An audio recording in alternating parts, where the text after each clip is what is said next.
Well, Kristalina Georgieva is the European High Commissioner for International Cooperation, Humanitarian Aid and Crisis Response. She joins me live now from Washington, D.C. Kristalina Georgieva, the numbers are staggering, aren't they? 12 million people at risk of starvation across the region. 25% of Somalia's population is displaced. 500,000 Somali children at risk of starving to death. What's your assessment of this crisis now? It is an extraordinary humanitarian catastrophe, and it does require extraordinary actions. I was recently in South Somalia, and the pictures I saw there are very similar to what you have been reporting just now. What we decided is to do everything possible to direct as much assistance as we can inside Somalia to reach out to people in dire need.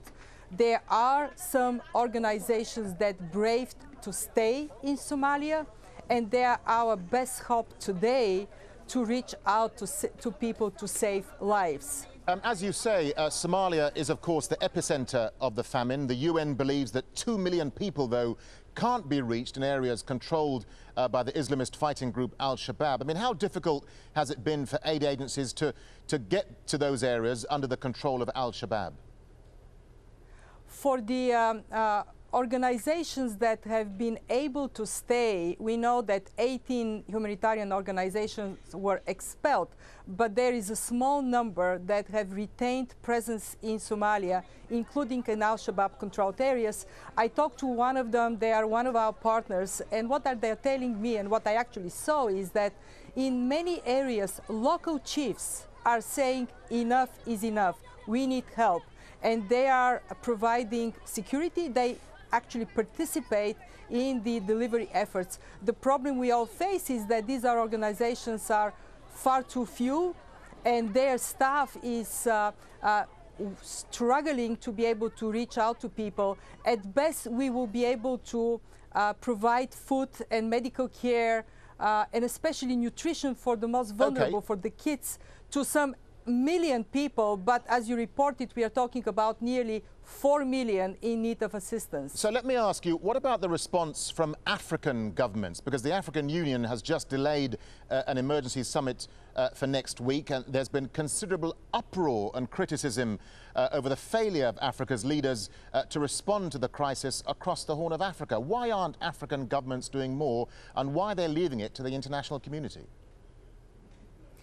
Well, it is a question to be directed to them. What I can say is that the Horn of Africa is experiencing droughts over and over and over again. And it is now paramount that the African leaders talk not only about what they do to help the victims of the drought today, but what measures they are going to take to make the Horn of Africa more resilient to the future droughts to come, what measures they're going to take to look into critical questions like climate change and population growth, so the future is not bleaker than the present. Yeah, that's an interesting point you make about the issue of the long-term planning, because getting millions of dollars of aid to starving people, that's just a short-term stopgap, isn't it? So how do you start to plan ahead in the longer term to create things like drought-resistant crops or build irrigation systems so that African countries can help themselves and be less dependent on organizations like yours? It is absolutely critical to involve the local communities and the local leadership. I visited a district in Kenya, in northern Kenya, the district of Moyale.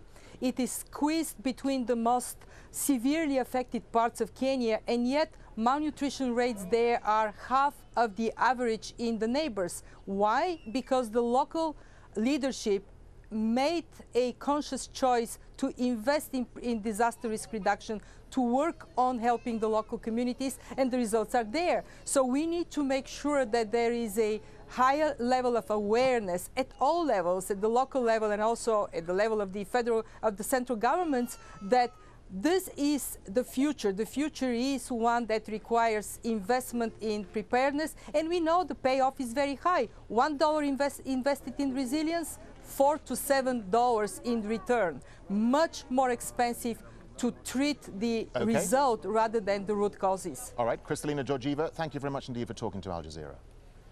Thank you.